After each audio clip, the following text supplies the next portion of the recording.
Israel will have to make peace with all Palestinians, including Hamas. There is no other way. Maintaining occupation is not a solution. Thinking of ethnic cleansing as a solution is also impossible. So there is only one way. And to my knowledge, Hamas would be ready to accept a Palestinian state within the ranks of the expected two-state solution if Israel wants to. But to continue this occupation will not lead to any solution or to peace. I want to get into just what kind of future you envisage for the Palestinians a bit later. But there's been huge debate around the world about the force of Israel's response to what happened on October the 7th. You have, of course, condemned that response.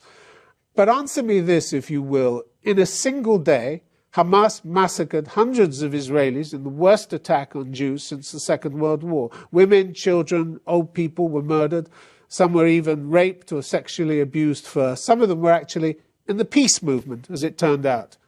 How was Israel supposed to react to that?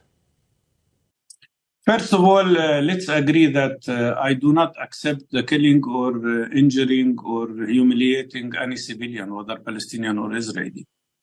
But I don't think that the fact that 30 Israeli children were killed on that day, which is unacceptable, is a justification for killing 10,000 Palestinian children. That is unacceptable.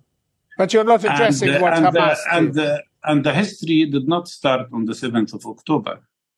The big question here is how many Palestinians have been killed since 1948? And what happened before the 7th of October? If we have time, I can describe that. But I think the message that Palestinians were receiving, that Israel does not want peace, does not want to allow a Palestinian state and end occupation. And Netanyahu stood in the United Nations and carried the map of Israel showing the annexation of not only West Bank, but also Gaza and the Golan as Syrian-occupied heights. Netanyahu is declaring every day that he is the best prime minister to prevent a Palestinian state. So what is the solution to end all violence?